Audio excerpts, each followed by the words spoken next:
نحمده ونصلي ونسلم على رسوله الكريم أما بعد فأعوذ بالله من الشيطان الرجيم بسم الله الرحمن الرحيم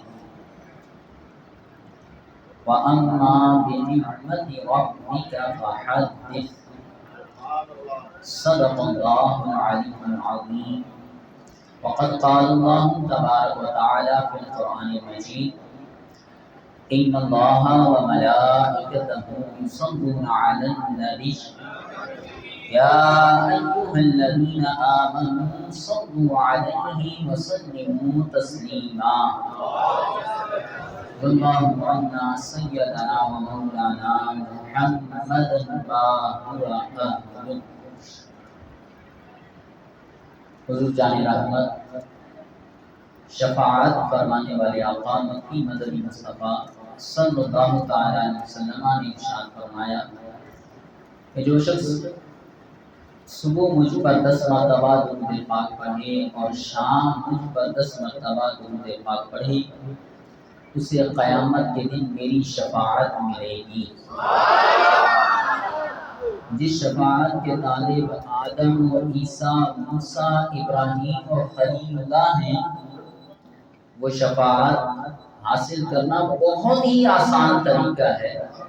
10 مرتبہ صبح اور 10 مرتبہ شام درود پاک پڑھیں، حضور جان رحمت صلی اللہ علیہ وسلم کی شفاعت کے حقدار ٹھہریں۔ ہم ہی جائیں گے خود میں سب سے پہلے، ہم ہی جائیں گے خود میں سب سے پہلے، نبی کے ہیں ہم اور جنت نبی کی۔ دعویٰ بھی اور دلیل بھی۔ دعویٰ یہ ہے کہ ہم سب سے پہلے جنت میں جائیں گے، دلیل کتنی پیاری ہے، ہم نبی کے ہیں، جنت کس کی ہے؟ نبی کی ہے۔ بس پھر درود پاک میں نجوم کر پڑھیے، صلو علی الحبیب صلی اللہ تعالی علی محمد صلی اللہ تعالی علیہ وسلم۔ ویسے تو پورا ہی قرآن میرے اور آپ کے آقا مولا مدنی مصطفیٰ صلی اللہ تعالی علیہ وسلم کی عظمت اور شان کو بیان کرتا ہے، تعریف کو بیان کرتا ہے۔ قرآن کا لفظ لفظ، حرف حرف، ایک ایک نقطہ، ایک ایک زبر زیر پیش بھی حضور کی حمد و ثنا ہے۔ لیکن آپ کو بتاتا چلوں کہ قرآن مجید فرقان حمید میں واضح طور پہ، ویسے تو پورا ہی قرآن حضور کی حمد ہے، لیکن واضح الفاظ میں، واضح طور پہ قرآن مجید میں یہ بتانے سے پہلے یہ بات سنا، جس چیز کا جتنا زیادہ ذکر کیا جائے اس کی اہمیت اتنی زیادہ ہوتی ہے۔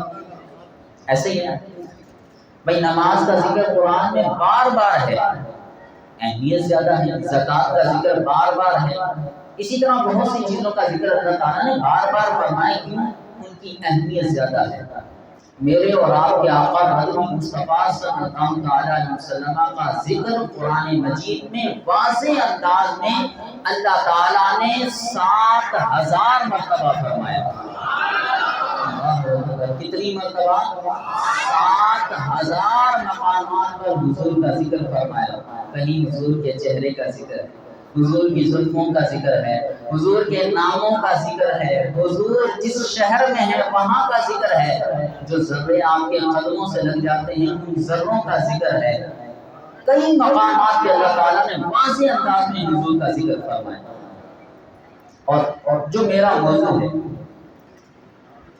میلاد مصطفیٰ، جشن میلاد مصطفیٰ، قرآن مجید سے، ٹھیک ہے نا بھائی؟ قرآن میں کہاں لکھا ہے؟ قرآن میں کہاں لکھا ہے؟ 2 4 5 نہیں، 6 نہیں، 8 نہیں، 10 نہیں، میں یہ کہتا ہوں قرآن مجید فرقان حمید میں اللہ تعالیٰ نے 27 مقامات پر حضور کے میلاد کا ذکر فرمایا۔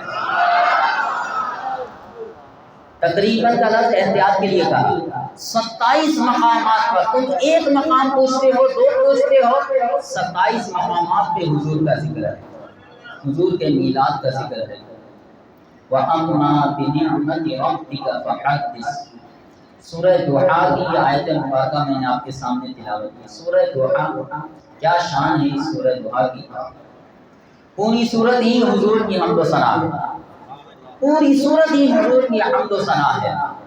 اور ایک ہم غریبوں کے لیے بھی خوشخبری ہے، ایک ہم غریبوں کے لیے بھی اس آیت میں اس سورت میں خوشخبری ہے۔ وہ کیا خوشخبری ہے؟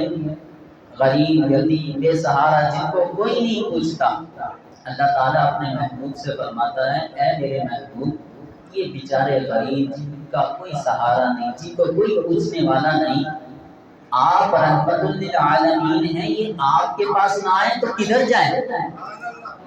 جب یہ آپ کے پاس آئیں وَأَمَّا السَّائِلَ فَلَا تَنْهَرْ، اے محبوب اگر یہ آئیں تو پھر انہیں چھڑکنا ہوگا۔ وَأَمَّا السَّائِلَ فَلَا تَنْهَرْ، اپنے موضوع کے حساب سے قرآن مجید میں فرمایا وَأَمَّا بِنِعْمَةِ رَبِّكَ فَحَدِّثْ، رب کی نعمت کا خوب چرچا کرو۔ اللہ اکبر۔ زمین، آسمان، چاند، سورج، چرند پرند، یہ ساری کائنات اللہ تعالیٰ کی نعمت ہے ہمارے لیے۔ یہ جو کچھ ہے اس جہاں میں سارا کچھ ہمارے لیے نعمت ہے، ٹھیک ہے؟ اور اب اللہ کی نعمت کا چرچا کرنے کا حکم قرآن میں دیا گیا، لیکن جو سب سے بڑھ کر نعمت ہے، یہ سارا جہاں نعمت ہے، لیکن جو اس جہان کے لیے بھی نعمت ہے، فرمایا وَمَا أَرْسَلْنَاكَ إِلَّا رَحْمَةً لِّلْعَالَمِينَ، اے محبوب ہم نے آپ کو سارے جہاں کے لیے رحمت بنا کر۔ حضور سید عالم صلی اللہ علیہ وسلم اس پورے جہاں کے لیے رحمت ہے، اس پورے جہاں کے لیے نعمت ہے، اور قرآن کہتا ہے جب نعمت ملے اس کا چرچا کیا جائے۔ ہم بیٹھے میلاد منا رہے ہیں، قرآن سے دلائل سن رہے ہیں کہ میلاد مصطفیٰ منانا قرآن میں کہاں ہے، اللہ کا حکم ہے۔ پھر ایک اور آیت مبارکہ سنی وَاذْكُرْ نِعْمَتَ اللَّهِ عَلَيْكَ، اللہ نے جو تمہیں پر نعمتیں کی ہیں ان کا چرچا کرو۔ ایک اور آیت مبارکہ سنی ہے، فرماتا ہے وَقُلْ بِفَضْلِ اللَّهِ وَرَحْمَتِهِ وَبِرَحْمَتِهِ فَبِذَلِكَ فَلْيَفْرَحُوا، اللہ کا فضل اور اس کی رحمت اگر تمہیں ملی ہے فَلْيَفْرَحُوا، اس پر خوشی مناؤ، اس پر خوشی مناؤ کہ اللہ اگر تمہیں فضل دے، اللہ اگر تم پر رحمت کرے، اللہ اگر تمہیں نعمت دے تو اس کا چرچا کرو۔ یہ میلاد منانے والے، یہ محفلیں سجانے والے، ہم یہاں بیٹھے ہیں کر کیا رہے ہیں؟ اللہ کی نعمت کا چرچا کر رہے ہیں، اس نعمت کا چرچا کر رہے ہیں۔ اللہ اکبر، کوئی ہلکی نعمت نہیں، ایسی عظیم الشان نعمت اللہ تعالیٰ نے بے شمار نعمتیں ہم پر فرمائی، ٹھیک ہے؟ یہ سارا کچھ ہمارے لیے نعمت ہے، زمین، آسمان، چاند، سورج، چرند پرند، دریا، پہاڑ، ندیاں، سب ہمارے لیے نعمت ہیں، لیکن ان نعمتوں کا اللہ تعالیٰ نے احسان نہیں جتلایا، ان نعمتوں کا اللہ تعالیٰ نے احسان نہیں جتلایا، لیکن جب ایسی نعمت عطا کی، اللہ اکبر، جب اپنا سب سے آخری نبی دینا تھا اور اپنا حبیب دینا تھا تو پھر فرمایا دیکھو یہ میں تم پہ احسان کر رہا ہوں، یہ میں تم پہ، میں نے زمین، آسمان، چاند، سورج سب تمہیں دیا، احسان نہیں جتلاتا، لیکن یہ جو نعمت میں تمہیں دے رہا ہوں، ان ساری نعمتوں کا اللہ تعالیٰ نے احسان نہیں جتلایا۔ اللہ کے نزدیک ان ساری چیزوں کی کوئی اہمیت نہیں۔ حدیث میں فرمایا گیا کہ دنیا کی اہمیت اللہ کے نزدیک مکھی کے پر کے برابر ہے، یہ ساری کائنات کی اہمیت اللہ کے نزدیک نہیں، اللہ نے کوئی احسان نہیں جتلایا، لیکن محبوب مصطفیٰ کی اہمیت ہے، اور وہ جب عطا کی تو پھر فرمایا لَقَدْ مَنَّ اللَّهُ عَلَى الْمُؤْمِنِينَ، تحقیق بے شک مومنوں سنو، بے شک یہ میری نعمت ہے جو میں نے تمہیں دی ہے، من اللہ علی المؤمنین، میں نے تم پہ احسان کیا، تمہیں یہ نعمت عطا کی، اذ بعث فیہم رسولا من انفسہم، جب میں نے ان میں اپنا رسول بھیجا۔ اب یہ جو بھیجنے کی بات ہے، میلاد کی بات کر رہے ہیں نا کہ بھائی میلاد کا ذکر کہاں ہے؟ ارے بھیجا، یہ میلاد ہی تو ہے۔ اللہ اکبر، اچھا اس آیت مبارکہ کو تھوڑا سا سمجھیے، ویسے تو موضوع سے ہٹ رہا ہوں لیکن ایک بات بڑی پیاری ہے اس لیے کرتا چلتا۔ اللہ تعالیٰ نے یہاں قرآن مجید میں فرمایا بعث، جب بھیجا۔ اچھا مطلب وہی بنتا ہے کہ پیدا کرنا، ہمیں بھی پیدا کیا، یہ ساری چیزوں کو پیدا فرمایا، ہمیں پیدا کیا۔ اللہ تعالیٰ نے قرآن میں فرمایا خلق الانسان، کیا فرمایا؟ خلق الانسان، اپنے محبوب کو جب پیدا فرمایا، فرمایا بعث، بھیجا۔ کیا بات ہے بھئی، پیدا تو ہم بھی ہوئے، پیدا تو وہ نہیں ہوئے۔ یہاں پر ان لوگوں کے لیے بھی جواب ہے جو کہتے ہیں نا بھئی ان کی بھی دو آنکھیں ہماری بھی دو آنکھیں، ان کے بھی کان ہمارا بھی کان، ان کے بھی ناک ہمارا بھی ناک، ہمارے ہی جیسے تو تھے۔ جو یہ بات کرتے ہیں اے وہ لوگوں سنو، ارے جن کی پیدائش ہمارے جیسی نہیں، وہ سارے ہمارے جیسے کیسے ہو سکتے ہیں؟ ابتدا بندے ہماری ابتدا ہماری پیدائش سے ہوئی نا، ابتدا ہی ان کے جیسی نہیں، تو کیسے کہتا ہے وہ ہمارے جیسے؟ اچھا اسی آیت کو سمجھیے، فرمان بعث، بھیجا، اور ہمارے لیے کہا خلق، پیدا کیا، ہم بھی پیدا ہوئے وہ بھی پیدا ہوئے، دونوں پیدا ہوئے، لیکن لفظ دونوں کے لیے الگ الگ کیوں استعمال کیا؟ کیونکہ ہمارا آنا اور ہے، ان کا آنا اور ہے۔ ہم آئے ہیں ہدایت لینے کے لیے، وہ آئے تھے ہدایت دینے کے لیے۔ ہم آئے تھے ایمان لینے کے لیے، وہ آئے تھے ایمان دینے کے لیے۔ ہم آئے تھے قرآن لینے کے لیے، وہ آئے تھے قرآن دینے کے لیے۔ ہم آئے تھے اندھیروں میں، وہ آئے تھے عالم چمک گیا تھا۔ ہم پیدا ہوئے تھے، آپ سب کو پتا ہوگا کہ بچہ پیدا ہوتا ہے ناف جو ہے وہ دائی کاٹتی ہے، لیکن اللہ نے جب دونوں کے لیے لفظ الگ استعمال کیا تو دیکھیں کتنی اس میں گہرائی ہے کہ لفظ دونوں کے لیے الگ استعمال کیا۔ ہم پیدا ہوئے، ہماری ناف کاٹی جاتی ہے، حضور پیدا ہوئے ناف بریدہ پیدا ہوئے تھے۔ ہم پیدا ہوئے، چھٹے دن ساتویں دن ختنہ کیا جاتا ہے، حضور پیدا ہوئے ختنہ شدہ پیدا ہوئے تھے۔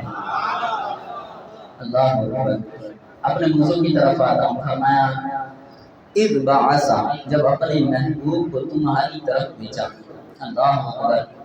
میرے پیارے محترم اسلامی، یہ سارے دلائل ہیں جو ہمیں یہ بات سمجھاتے ہیں کہ اللہ کی نعمت جب ہمیں ملے تو اس کا چرچا کرنا چاہیے، اس کا ذکر کرنا چاہیے، اس کے لیے محفلیں سجا کر بیٹھنا چاہیے، اور محفلیں سجا کر بیٹھ کر پھر ان کا اللہ کی نعمت کا ذکر کرنا چاہیے۔ اے خدیجۃ الکبریٰ مسجد میں آنے والوں، محفل میلاد میں آنے والوں، یہ جو تم آئے بیٹھے ہو سمجھ لو قرآن کی آیت پر عمل کر رہے ہو، قرآن پر عمل کر رہے ہو، تم محفل میلاد میں آئے ہو۔ اللہ اکبر۔ اعلیٰ حضرت امام اہل سنت نے جب یہ سارے دلائل بیان کیے، یہ ساری باتیں، یہ سارے دلائل آپ نے جو ہے بیان کیے، آپ نے پوری تفصیل سے محفل میلاد کو، جشن میلاد مصطفیٰ کو قرآن سے ثابت کیا، آیتیں دی، بار بار جتنی قرآن مجید کی آیتیں تھیں وہ ساری ذکر کی۔ کئی فرمایا جب آپ نے قلم اٹھایا اور لکھنا شروع کیا، آپ نے ساری قرآن کی آیتیں لکھی، فرمایا قل بفضل اللہ وبرحمتہ فبذلک فلیفرحوا۔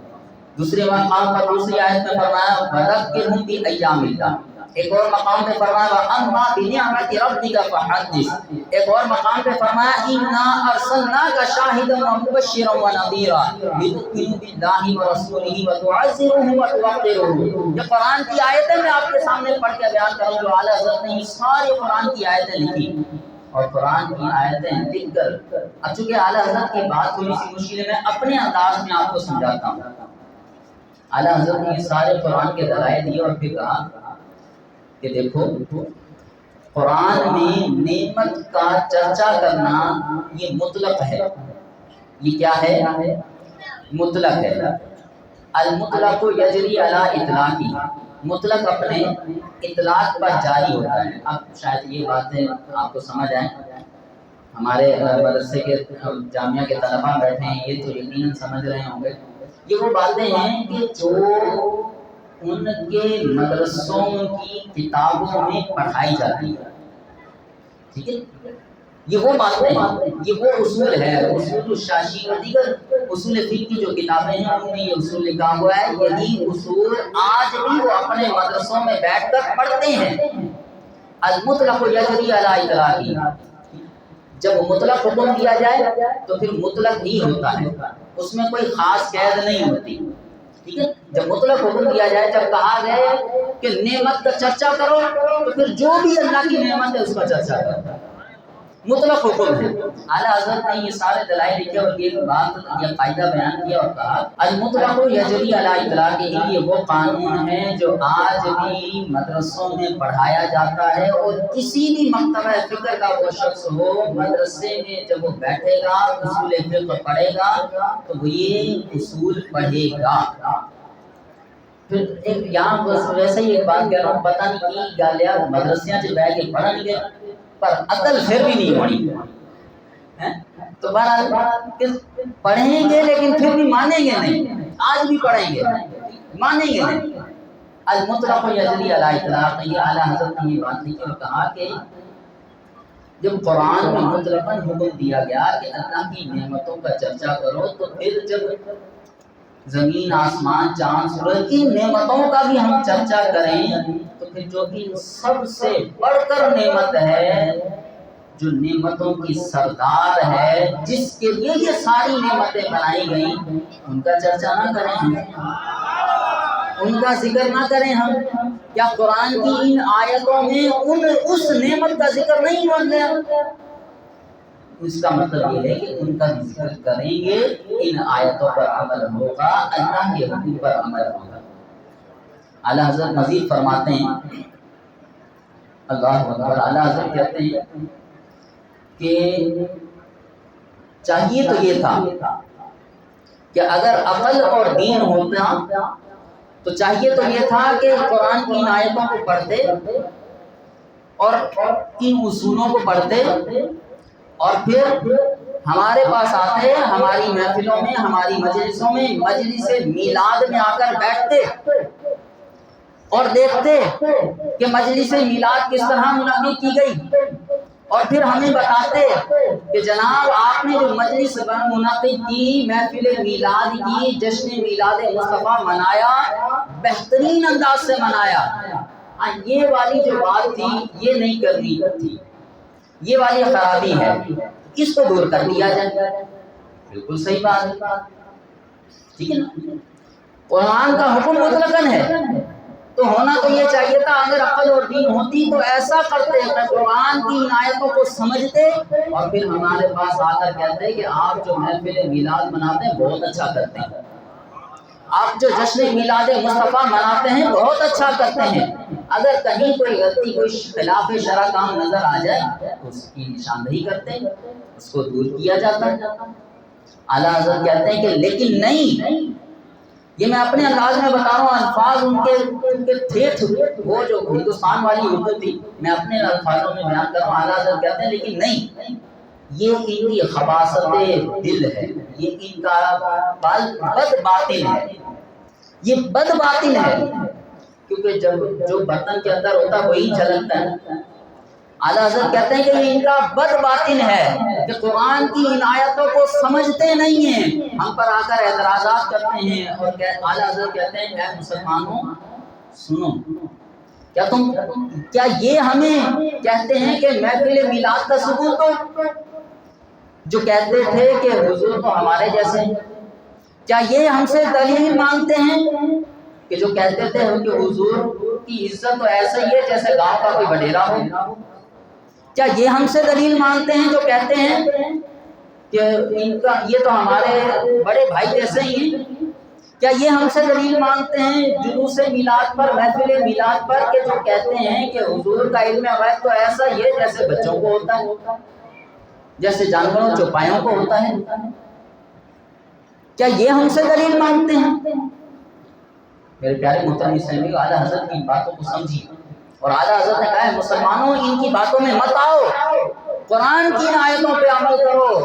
یہ ان کا بد باطن ہے کہ جو حضور کی بارگاہ میں گستاخیاں کرتے ہیں، بے ادبیاں کرتے ہیں، آپ کہتے ہیں ثیابٌ فی ثیابٍ، یہ کپڑے پہنے ہوئے بھیڑیے ہیں جو حضور کی طرف بھونکنے کی کوشش کرتے ہیں۔ اے مسلمانوں، اپنے آقا کی ناموس کی حفاظت کے لیے ڈھال بن جاؤ، ان کے مقابلے میں کھڑے ہو جاؤ۔ یہ بھونکنے کی کوشش کریں گے، تم ان کے مقابلے میں آ جانا، ان کو بھونکنے مت دینا، یہ جو کرنا چاہیں کریں، ہمارے حضور کی عزت پر حرف نہیں آنا چاہیے۔ یہ بھونکیں گے اور ہم کیا کریں گے؟ ہم کریں گے حشر تک ڈالیں گے ہم پیدائش مولا کی دھوم۔ ہم کیا کہیں گے؟ حشر تک ڈالیں گے ہم پیدائش مولا کی دھوم، مثل فارس نجد کے قلعے گراتے جائیں گے۔ ہم کیا کہیں گے؟ مٹ گئے مٹتے ہیں مٹ جائیں گے عادات تیرے، مٹ گئے مٹتے ہیں مٹ جائیں گے عادات تیرے، نہ مٹا ہے نہ مٹے گا کبھی چرچا تیرا۔ ہم یہ کریں گے، ہم حضور کا میلاد مناتے رہیں گے، قرآن کی آیتوں پر عمل کرتے رہیں گے۔ اپنے یہ ٹاپک میں جو میرا موضوع ہے اسی میں ایک بات یہ بھی تھی کہ کیا صحابہ کرام نے میلاد منایا؟ کیا صحابہ کرام نے میلاد منایا؟ تو آئیے سنیے، میں آپ کو بتاتا ہوں۔ بڑا لوگ کہتے ہیں کہ سنیوں کو تو نہ قرآن کا پتہ نہ حدیثوں کا پتہ، یہ تو قصے کہانیاں سنا رہے ہوتے ہیں۔ میں نے الحمدللہ قرآن کی آیتیں پڑھ کے سنائی اور اب حدیثیں آپ کو سناتا ہوں۔ ہمیں آتا ہے قرآن، ہمیں بھی آتا ہے، حدیثیں ہمیں آتی ہیں، اور سچی بات تو یہ ہے کہ عشق میں ڈوب کر صحیح معنوں میں ہمیں ہی آتا ہے۔ آتا ہمیں ہی ہے، ان کو آتا ہی نہیں ہے۔ آتا ہوتا تو ان آیتوں کو سمجھ لیتے۔ صحابہ کرام نے حضور کا میلاد منایا کہ نہیں؟ آئیے آپ کو بیان کرتا ہوں۔ صحاح ستہ میں سے سنن نسائی جو حدیث مبارکہ ہے، حدیث مبارکہ کی کتاب ہے، صحاح ستہ حدیث کی وہ 6 صحیح اور معتبر کتابیں جو سب کے نزدیک مسلم ہیں۔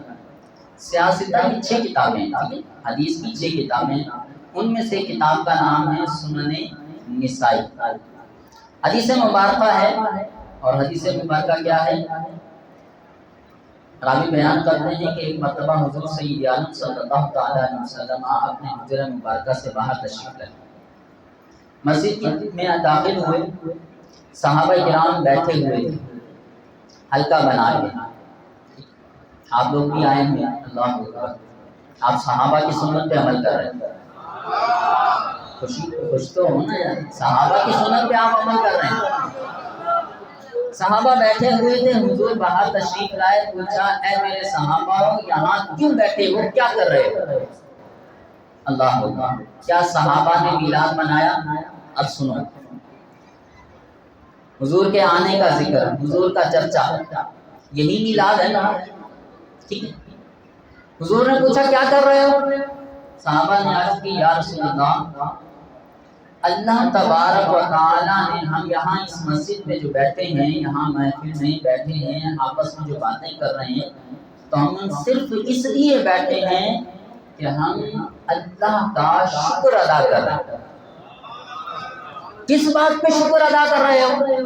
کہا ہم یہاں بیٹھ کر اللہ کا شکر ادا کر رہے ہیں کہ اللہ تعالیٰ نے ہمیں اسلام کی نعمت عطا کی اور آپ کے ذریعے ہم پر احسان فرمایا، آپ کو بھیج کر ہم پر احسان فرمایا، ہم اللہ کا شکر ادا کر رہے ہیں۔ آپ اور میں یہاں بیٹھ کر کیا کر رہے ہیں؟ صحابہ کی اسی سنت پہ عمل کر رہے ہیں، اللہ کا شکر ادا کر رہے ہیں۔ یا اللہ تیرا شکر کہ تو نے ہمیں امت محمد میں پیدا فرمایا، حضور جیسی نعمت تو نے ہمیں عطا کی، یا اللہ تیرا لاکھ لاکھ شکر۔ وہ نبی جن کی امت میں ہونے کی دعائیں انبیاء کیا کرتے تھے، وہ نبی تو نے ہمیں عطا کیا۔ صحابہ نے کہا یا رسول اللہ ہم یہ بیٹھ کر کر رہے تھے، اللہ کا شکر ادا کر رہے تھے کہ آپ کو اللہ نے بھیجا، آپ کو مبعوث فرمایا، آپ کو پیدا کیا، آپ کا میلاد کیا، میلاد پیدا کرنا، پیدائش۔ حضور سید عالم صلی اللہ علیہ وسلم نے فرمایا قسم کھاؤ کہ تم بیٹھے یہی کام کر رہے تھے، قسم کھاؤ۔ صحابہ کہتے ہیں واللہ خدا کی قسم اے ہمارے آقا مولا ہم یہاں بیٹھے یہی کر رہے تھے کہ اللہ نے ہمیں جو اسلام کی نعمت کی اور آپ کے ذریعے جو ہم پر احسان فرمایا ہم اس کا شکر ادا کر رہے تھے۔ اللہ اکبر، اللہ اکبر۔ میلاد منانا صحابہ نے کہاں منایا؟ اللہ، صحابہ جب میلاد مناتے تھے نا یوں مناتے تھے، اور پھر کرم کیسا ہوتا تھا۔ حضور فرماتے ہیں کہ میں نے تم سے قسم اس لیے نہیں لی کہ مجھے تم پر شک ہے، بلکہ بات دراصل یہ ہے ابھی میرے پاس جبریل امین آئے تھے اور انہوں نے مجھے بتایا تھا اے اللہ کے نبی آپ کے صحابہ مسجد میں بیٹھ کر آپ کا میلاد منا رہے ہیں، آپ کے آنے کا چرچا کر رہے ہیں، اور وہاں اللہ عرش عظیم پر اس نے بھی محفل سجائی ہوئی ہے۔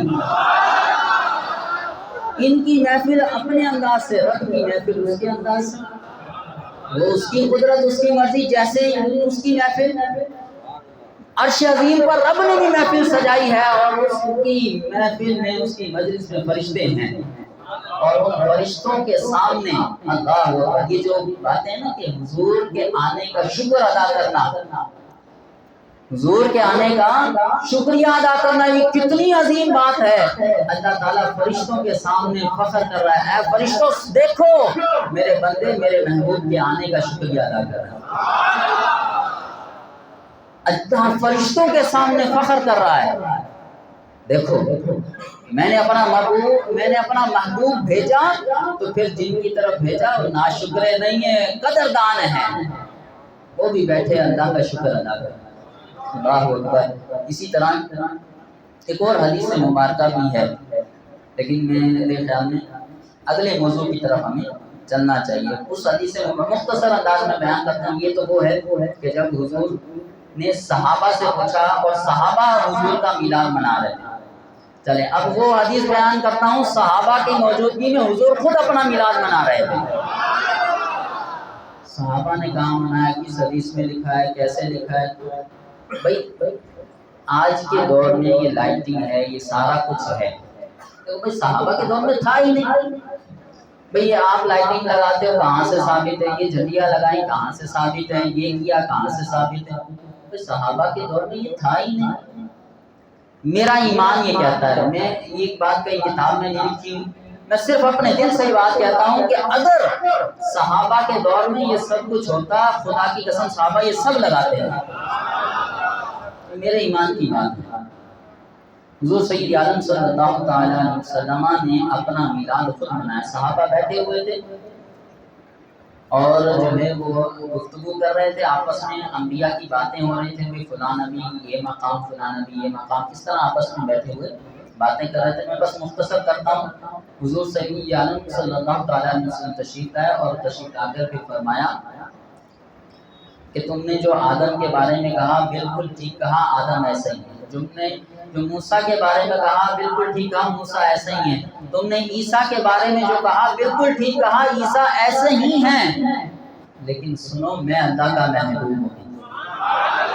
صحابہ کی موجودگی میں حضور خود اپنا میلاد منا رہے ہیں، فرمایا اے میرے صحابہ سنو میں اللہ کا محبوب ہوں، اور میں اس پر فخر نہیں کرتا، تکبر نہیں کرتا۔ اور سنو کل جب قیامت کا دن ہوگا تو وہ لواح الحمد میرے ہاتھ میں ہوگا جس کے نیچے آدم بھی کھڑے ہوں گے۔ اے میرے صحابہ سنو جب قیامت کا دن ہوگا تو شفاعت کا دروازہ میں کھولوں گا، میں اس پر فخر نہیں کرتا۔ اے میرے صحابہ سنو سب سے پہلے جنت کا دروازہ میں محمد کھولوں گا۔ حضور خود صحابہ کی محفل میں حضور خود اپنا چرچا کر رہے ہیں۔ صحابہ نے بھی حضور کا میلاد منایا، انہوں نے اپنے انداز سے منایا۔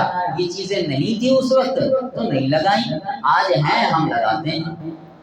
اگلے موضوع کی طرف آتے ہیں، جلوس سے میلاد نکالنا۔ جلوس کیوں نکالتے ہو؟ اللہ اکبر۔ حضور سید عالم صلی اللہ تعالیٰ علیہ وسلم جب ہجرت کر کے مکے سے مدینے کی طرف تشریف لے گئے تھے، صحیح مسلم سے حاصل تک احادیث میں سے صحیح مسلم کے اندر یہ حدیث موجود ہے کہ حضور سید عالم مکے سے ہجرت کر کے مدینے کی طرف گئے تھے، تو پھر وہاں جب آپ قریب پہنچے تھے تو مدینے کے لوگ، بچے، جوان سب جمع ہو گئے تھے، سب کھڑے ہو گئے تھے اور سب یوں کہا کرتے تھے یا محمد یا رسول اللہ، یا محمد یا رسول اللہ۔ اللہ اکبر۔ صحابہ کی موجودگی میں، حضور کی موجودگی میں حضور تشریف لا رہے ہیں اور بچے اور جوان اور وہاں کے نوجوان یہ پکار رہے ہیں یا محمد یا رسول اللہ، یا محمد یا رسول اللہ، یا محمد یا رسول اللہ۔ پتہ چلا جب خوشی کا موقع ہو تو یوں جلوس نکالنا، یوں خوشی منانا، کہ حضور نے خود سکھایا ہے، آپ کی موجودگی میں یہ کیا گیا۔ ایک اور حدیث مبارکہ اسی سے بات ملتی جلتی ہے، جھنڈے کیوں لگاتے ہو؟ جھنڈے کیوں لگائے جاتے ہیں؟ اچھا جھنڈے کیوں لگاتے ہیں بھائی؟ کہاں لکھا ہے بھائی؟ تم نے پڑھا ہی نہیں کہاں لکھا ہے؟ ہم نے پڑھا ہے، ہم بتاتے ہیں کہاں لکھا ہے۔ تم پڑھتے ہی نہیں، تم نے پڑھنی وہ چیزیں ہوتی ہیں، قرآن بھی پڑھیں گے تو وہی والی آیتیں پڑھیں گے۔ ہم عشق کی بات ہے، عشق والے ہیں، عشق والی باتیں پڑھتے ہیں۔ سارا کچھ ہی لکھا ہوا ہے، پڑھ کے تو دیکھو۔ خصائص القبریٰ میں یہ روایت موجود ہے، مواہب لدنیہ میں یہ روایت موجود ہے، دلائل النبوہ میں یہ روایت موجود ہے۔ کیا روایت ہے؟ حضرت آمنہ رضی اللہ تعالی عنہا فرماتی ہیں جب حضور کی ولادت ہونی تھی، میں نے دیکھا 3 جھنڈے نصب کیے گئے، ایک مشرق میں، ایک مغرب میں، ایک کعبے کی چھت پہ۔ اللہ اکبر۔ پوری دنیا کا مرکز کعبہ ہے اور کعبے کی چھت پہ مصطفیٰ کریم کا جھنڈا لگا ہوا۔ حضرت آمنہ کہتی ہیں تیسرا جھنڈا جب نصب کیا گیا اور پھر مصطفیٰ کریم کی ولادت ہو گئی۔ جلوس نکالتے ہو، جھنڈے لگاتے ہو، کہاں لکھا ہے؟ کہاں لکھا ہے؟ اللہ اکبر۔ دوسری روایت بیان کرتا ہوں، اس میں جلوس کا بھی ذکر ہے، اس میں جھنڈے کا بھی ذکر ہے۔ حضرت بریدہ اسلمی ابھی اسلام نہیں لائے تھے اور حضور صلی اللہ تعالیٰ علیہ وسلم جب مدینے کی طرف آ رہے تھے، قریب پہنچے تھے، ابھی تھوڑا دور ہی تھے، ایک جگہ ہے وہاں پر تھے، کہا یہ کفار قریش نے، کفار مکہ نے یہ کہہ دیا تھا کہ بھائی جو ان کو گرفتار کر کے لے آئے گا اسے انعام دیا جائے گا۔ بریدہ اسلمی نے، انعام بہت بڑا تھا، بریدہ اسلمی نے کہا یہ انعام تو میں ہی لوں گا۔ اپنے ساتھ قبیلے کے 70 بندے لیے، جنگجو، بڑے طاقتور، مقابلہ کرنا ہے، پکڑ کے لانا ہے۔ انہیں کیا پتا تھا یہ مقابلہ جسم کی طاقت کا نہیں، یہ ایمان کی طاقت کا ہے۔ یہ مقابلے جسم سے نہیں جیتے جاتے، یہ ایمان کی طاقتوں سے جیتے جاتے ہیں۔ 70 بندے بڑے طاقتور جنگجو تیار کیے اور اپنے علاقے سے نکلا کہ جا کر نعوذ باللہ محمد کو گرفتار کر کے لاؤں گا۔ اللہ اکبر۔ جب قریب پہنچے نا اور حضور کے چہرے پر نگاہ پڑی، اللہ اکبر، آئے گرفتار کرنے تھے خود گرفتار ہو گئے۔ گرفتار کرنے آئے تھے خود گرفتار ہو گئے۔ حضور سید عالم صلی اللہ تعالیٰ علیہ وسلم نے اپنے قریب کیا، فرمایا کیا نام ہے؟ کہا میرا نام بریدہ ہے۔ بریدہ کا مطلب بنتا ہے ٹھنڈک، بردت سے نکلا ٹھنڈک۔ آپ نے حضرت ابوبکر صدیق کی طرف دیکھا اور فرمایا ابوبکر فکر نہ کرو، معاملہ ٹھنڈا ہو گیا۔ کہا کس کے بیٹے ہو؟ کہا اسلم کا۔ آپ نے ابوبکر کی طرف دیکھا اور کہا ابوبکر پریشان نہ ہو، سلامتی والا معاملہ ہوگا۔ کہا کس قبیلے سے ہو؟ کہا بن سہم سے۔ سہم کہتے ہیں تیر کو۔ حضور سید عالم صلی اللہ علیہ وسلم نے جب یہ سنا تو فرمایا تیرا تیر نکل گیا، تیرا تیر نکل گیا۔ اب یہ جملہ ہے، تیر لگ گیا یہ ایک الگ بات ہے، اور تیر نکل گیا یہ ایک الگ بات ہے۔ تیر لگ گیا مطلب تو اپنے مقصد میں کامیاب ہو گیا، لیکن جب تیر نکل گیا تو اس کا مطلب ہے تو جس لیے آیا تھا وہ تیرا مقصد حاصل نہیں ہوا۔ حضور نے فرمایا تیرا تیر نکل گیا، تو جس مقصد کے لیے آیا تھا گرفتار کرنے کے لیے وہ اس میں کامیاب نہیں ہوا۔ پھر حضرت بریدہ نے پوچھا آپ کو، حضور نے اپنا تعارف کیا۔ پھر حضرت بریدہ کہتے ہیں کہ اگر یہ بات ہے تو آپ گواہ ہو جائیے، میں کلمہ پڑھتا ہوں، دار اسلام میں داخل ہوتا ہوں۔ اللہ، جو گرفتار کرنے آیا تھا وہ خود گرفتار ہو گیا۔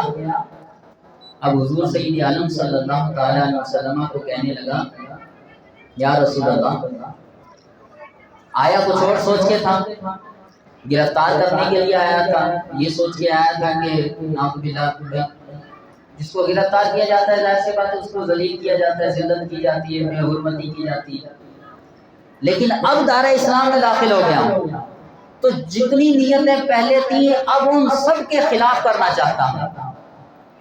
پہلے گرفتار کرنا چاہتا تھا، اب خود گرفتار ہو گیا۔ پہلے آپ گرفتار کریں گے ذلیل ہو گے، تو ذلیل کرنا چاہتا تھا، اب عزت کی کوشش کروں گا۔ کیسے کریں گے؟ کہا یا رسول اللہ اب آپ کا داخلہ ایسا نہیں ہوگا، جھنڈوں اور جلوس کے ساتھ ہوگا۔ اپنا خود کا امامہ اتارا، اسے جھنڈا بنایا، اور 70 سوار جو گرفتار کرنے کے لیے لایا تھا انہیں کو لائن میں کھڑا کیا اور کہا کہ یا رسول اللہ اب یہ جھنڈا آپ کا آگے آگے چلے گا، اور یہ جلوس 70 افراد کا جلوس آپ کے پیچھے پیچھے ہوگا، اور اس شان سے اب آپ کو مدینے میں داخل ہوگا۔ تم کہتے ہو کہ بھائی جلوس کہاں سے ثابت ہے، تم کہتے ہو جھنڈے کیوں لگا دی؟ اللہ، تم نے پڑھا ہی نہیں کہاں سے لگائے، یا پڑھو تو پتہ چلے۔ میرے بیان کے موضوع میں ایک بات یہ بھی تھی کہ اعلیٰ حضرت کے بارے میں کہا جاتا ہے کہ آپ نے جو ولادت کی تاریخ ہے وہ آپ نے 8 ربیع الاول لکھی، تو تم لوگ 12 کو کیوں مناتے ہیں؟ ٹھیک ہے، 8 کو لکھی اعلیٰ حضرت نے، جن کو تم مانتے ہو بھئی انہوں نے 8 لکھی ہے، تو جب انہوں نے 8 لکھی ہے تو پھر جن کو مانتے ہیں ان کی مانو نا، 8 تاریخ کو مناؤ۔ اچھا میں رک کے یہاں اپنے موضوع سے رک کے کہتا ہوں کہ چلو یار ہم 8 کو منائیں گے، تم آؤ تو صحیح، تم آؤ تو صحیح، ہم پھر تمہارے ساتھ منا لیں گے، 8 کو منا لیں گے۔ آج ہی ایک بندے نے واٹس ایپ کیا تھا اور میں پڑھ رہا تھا کہ بھائی جو ہے وہ جو روزے والی حدیث ہے کہ حضور روزہ رکھا کرتے تھے، تو وہ حدیث اس نے مجھے بھیجی اور کہا کہ ان کے ساتھ وہ دوسرا تعلق تھا اس کا، تو مجھے وہ حدیث بھیجی اور کہا کہ بھائی اب مسئلہ حل ہو گیا، اب یہ سارے کام چھوڑو، روزہ رکھ کے حضور کا میلاد مناؤ۔ میرے پاس آج ہی کی وہ میسج ہے، میں نے اس کو کہا کہ یار ہم تو روزہ رکھنے کو بھی تیار ہے، تو بھی تو رکھنا، کسی طرح تو میلاد منا، تو روزہ رکھ کے منا، ہم روزہ رکھ کے منائیں گے۔ اعلیٰ حضرت کے بارے میں 8 ربیع الاول لکھا ہے۔ دیکھو یہ ہے جس کو کہتے ہیں نا کوئی آدھی بات پڑھنا اور آدھی بات پڑھ کے پھر پروپیگنڈا کرنا، یہ وہ والے لوگ ہیں جو خبیث لوگ ہوتے ہیں، جو شرارتی لوگ ہوتے ہیں، جو جھگڑا کروانا چاہتے ہیں، یہ وہ لوگ ہوتے ہیں۔ اعلیٰ حضرت نے یوں نہیں لکھا، اعلیٰ حضرت نے صرف 8 نہیں لکھا، میں آپ کو پڑھ کے سناتا ہوں اعلیٰ حضرت نے لکھا کیا ہے۔ اعلیٰ حضرت نے فتاوی رضویہ جلد 26 صفحہ نمبر 411 پر لکھا ہے، آپ فرماتے ہیں کہ ولادت کی تاریخ کے بارے میں اقوال بہت زیادہ مختلف ہیں، اقوال قول کہ بھئی فلاں نے یہ کہا ہے، فلاں نے یہ کہا ہے۔ آپ لکھتے ہیں 2 8 10 12 17 18 اور 22۔ آپ لکھتے ہیں کل 7 اقوال ہیں حضور کی ولادت کے بارے میں۔ تم تو ایک پر کہہ رہے تھے نا، اعلیٰ حضرت نے جو لکھا ہے ہم کیوں چھپائیں گے بھائی، ہم تو جو لکھا ہے وہ سب بیان کریں گے۔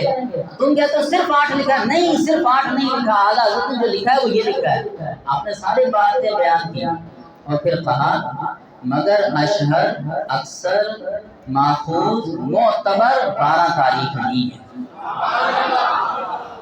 معتبر 12 تاریخ کی ہی ہے۔ مکہ معظمہ میں ہمیشہ اسی تاریخ کو مقام میلاد مقدس، وہ جگہ جہاں حضور کی ولادت ہوئی تھی، اب وہاں چونکہ لائبریری بن چکی ہے، لیکن جہاں ولادت ہوئی تھی تو اعلیٰ حضرت لکھتے ہیں کہ مکہ معظمہ میں ہمیشہ اسی تاریخ کو اس جگہ کی زیارت کی جاتی ہے، جیسا کہ مواہب دنیا اور مدارج النبوہ میں یہ باتیں لکھی ہوئی ہیں۔ اور آپ کہتے ہیں خاص اس مکان جنت نشان میں اسی تاریخ کو مجلس میلاد منایا کرتے تھے۔ مکے والے میلاد منایا کرتے تھے۔ مدارج النبوہ، دلائل اور مواہب لدنیا میں یہ بات لکھی ہوئی ہے۔ اللہ اکبر، اب نہیں مناتے، اب عالمی دن منا لیں گے، حضور کی میلاد کا دن نہیں منائیں گے۔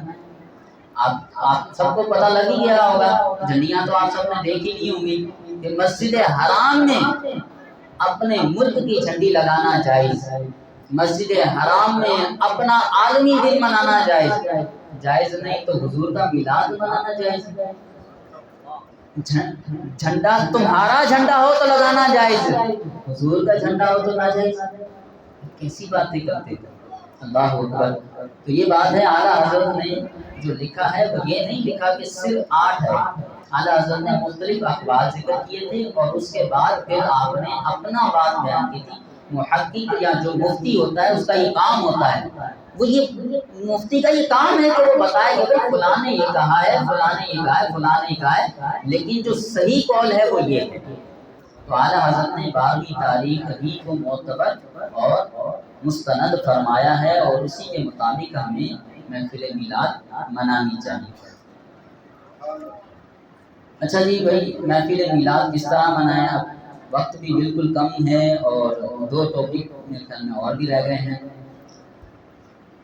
وہی دن میلاد کا ہے، بعض لوگ یہ بھی اعتراض کرتے ہیں وہی دن میلاد کا ہے، وہی دن، اسی دن تم خوشیاں منا رہے ہیں، جس دن ولادت ہوئی اور جس دن وفات ہوا، جس دن وفات ہوئی اس دن تم خوشیاں مناتے ہو، تمہیں شرم نہیں آتی؟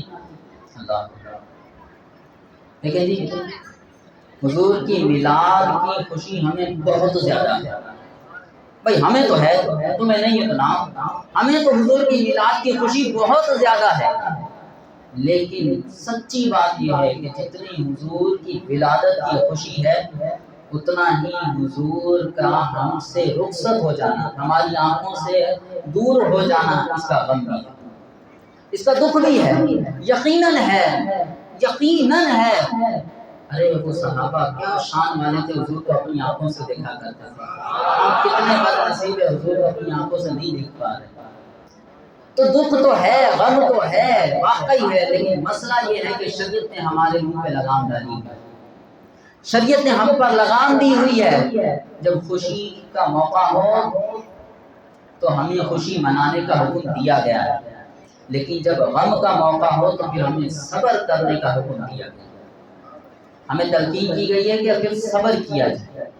سوگ کب تک ہے؟ آپ بتائیے، سوگ کب تک ہے؟ سب نے ماشاءاللہ کہاں تک ہاتھ اٹھا رہے ہیں کہ بھائی 3، سب کو پتا ہے کہ سوگ 3 دن تک آئی۔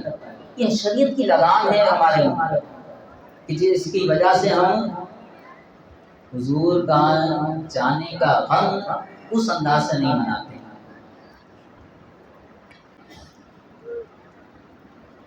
محفل میلاد کس طرح منانی چاہیے، جشن میلاد کس طرح منانا چاہیے، صرف بس آپ کو 2 باتیں اور اس حوالے سے بتا رہا ہوں۔ دیکھیں جی، حالات اور معاملات آپ کے سامنے، اور یقیناً یہ ہونا بھی چاہیے، لیکن جو حالات کا تقاضا ہے ہمیں ان کو بھی دیکھنا چاہیے۔ وہ پانی والی روایت ہے نا کہ اس وقت کنواں کھدوایا، ٹھیک ہے، اور چونکہ اس کی ضرورت تھی حضور علیہ السلام کے بارے میں ارشاد فرمایا۔ میں وہ حدیث بیان نہیں کر رہا، بس صرف یہ بتانا چاہ رہا ہوں کہ جس چیز کی ضرورت زیادہ ہو پھر وہی کام کرنے چاہیے، اسی میں ثواب زیادہ ہوتا ہے۔ حضور سید عالم صلی اللہ تعالیٰ علیہ وسلم کے ہم جشن میلاد مناتے ہیں، منانے کا انداز اب اس دور میں کیسا ہونا چاہیے؟ سب سے پہلی بات تو ہمیں تھوڑا سا یہ سمجھنا چاہیے، ہم لوگ ہیں نا جذباتی قوم، ہم لوگ کیا ہیں، پاکستانی جو ہے نا جذباتی قوم ہے۔ جذبات میں آ کے یکدم اٹھ جائیں گے، یکدم اٹھ جائیں گے اور پتہ نہیں کیا کر دیں گے، اور 2 دن کے بعد سب بھول جائیں گے۔ ایسا ہی ہے نا، ابھی 26 روپے پیٹرول بڑھا، اچھا دوسرے دن سارے وہیں سے جا کے پیٹرول ڈلوا کیا کیا۔ ہم جذباتی لوگ، تو جذبات سے ہاں جذبات اپنی جگہ پر، لیکن کچھ عقل سے، کچھ سمجھ سے اور مستقل مزاجی سے کچھ کام کرنے ہوں گے۔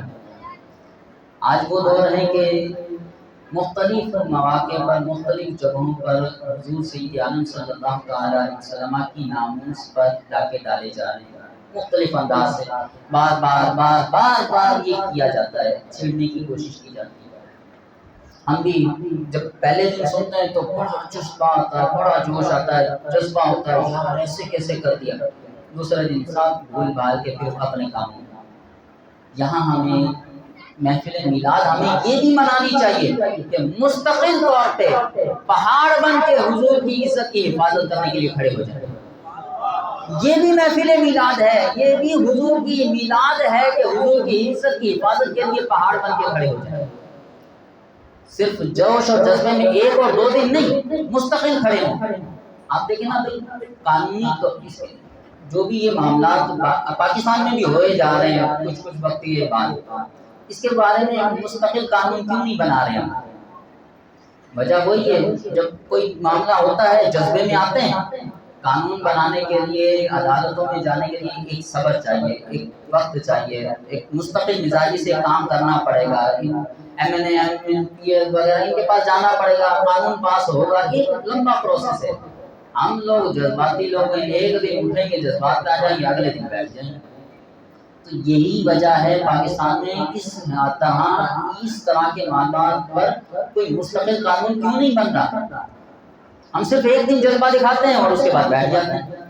محفل میلاد اس طرح بھی منائیے کہ حضور کی عزت کی حفاظت کے لیے یہ اقدامات کیجیے۔ محفل میلاد اس طرح بھی منائیے کہ اپنی زندگی کو حکم خداوندی کا پابند بنا دیجیے۔ محفل میلاد اس طرح بھی منائیے کہ اپنی زندگی کو حضور کے طریقوں کے مطابق گزارنا شروع کر دیجیے۔ محفل میلاد اس طرح بھی منائیے، وہ لوگ گستاخیاں کر رہے ہیں، ہم محبت مصطفیٰ کو پھیلائیں۔ وہ گستاخی کریں، ہم اتنی ہی زیادہ حضور کی محبت کو عام کرتے چلیں جائیں۔ وہ چاہتے ہیں کہ ہم گستاخی کریں گے، ان کی عزت میں کمی آئے گی، ہم عاشقان مصطفیٰ حضور کی عزت کے اتنے ڈنکے بچائیں وہ سوچیں یار یہ کیا ہو گیا، ہم تو عزت کم کرنا چاہتے ہیں، انہوں نے اور تو بڑھا دی، ہم تو چاہتے تھے عزت کم ہو، انہوں نے تو عزت کو اور بڑھا دیا۔ یہ بھی میلاد منانے کا ایک طریقہ ہے۔ میلاد منانے کا ایک طریقہ یہ بھی ہے کہ حضور کے اخلاق حسنہ اپنانا شروع ہو جائے، یہ بھی میلاد کا طریقہ ہے، یہ بھی میلاد کا طریقہ ہے۔ آج کل معاشرے میں بہت غربت ہے، کسی اپنے غریب بھائی کا کچھ بھلا کیجیے، یہ بھی میلاد ہی کی ہے، تاکہ وہ بھی جب اس کو دیں نا اور یہ کہہ کر دیں کہ یار یہ حضور کے میلاد کا صدقہ تمہیں دے رہا، اس کے دل میں بھی خوشی آئے گی۔ یہ نہیں کہ سیٹھ سجستان اور سیٹھ بن کے اور وہ غریب کو کھڑا کر کے اور پھر اس کو یوں کر کے دیتے ہیں تکبرانہ انداز اور پھر اس کی ذلت ہونا، نہیں، ادب اور احترام سے اس کے پاس جا کر اور اس کو دیں اور کہیں یار یہ حضور کے میلاد میں کے لیے آپ بتائیں۔ یہ بھی میلاد کا ذکر ہے، یہ بھی میلاد ہے کہ کوئی بے روزگار ہے، حالات اس طرح کے ہیں کسی کی روزی لگوا دیجیے، کہ یہ بھی حالات ہیں۔ آج کل بجلی کا بل ادوار ہوتا ہے، غریبوں کے تار کاٹے جا رہے ہیں، اور جہاں اصل بجلی چوری ہو رہی ہے سب کو پتا ہے۔ میں جو بات کرنے لگا ہوں کیا سیاسی باتیں کریں، پتا سب کو یہ ہے کہ بھائی چوری کہاں ہوتی ہے، وہاں کسی کی ہمت نہیں کہ جا کے ہاتھ لگا سکے۔ بہرحال چوری کرنا غلط بات ہے، چاہے وہ غریب کرے یا امیر کرے، چوری تو غلط ہے، لیکن آپ جب دیکھیں کہ آپ کے پڑوس میں، آپ کے محلے میں کوئی غریب ہے اور بل اس کا اتنا زیادہ آ گیا تو پھر کوشش کریں حضور کے میلاد کی خوشی میں اس غریب کا اس طرح بھلا کرتے ہیں۔ یہ بھی حضور کا میلاد ہے، یہ بھی حضور کا میلاد ہے کہ اپنے محلے میں جو واقعی مستحق ہیں، یتیم ہیں بچیاں، ان کی شادی کروا دیں۔ یہ سارے حضور کے میلاد ہیں، جس طرح منائیں، جس طرح چاہیں اس طرح منائیں، اور ان طریقوں کو اپنائیں تاکہ ہمارے دلوں میں حقیقی حضور کا میلاد کی برکتیں اور اہمیت ہمیں حاصل ہو. وما علینا الا البلاغ المبین.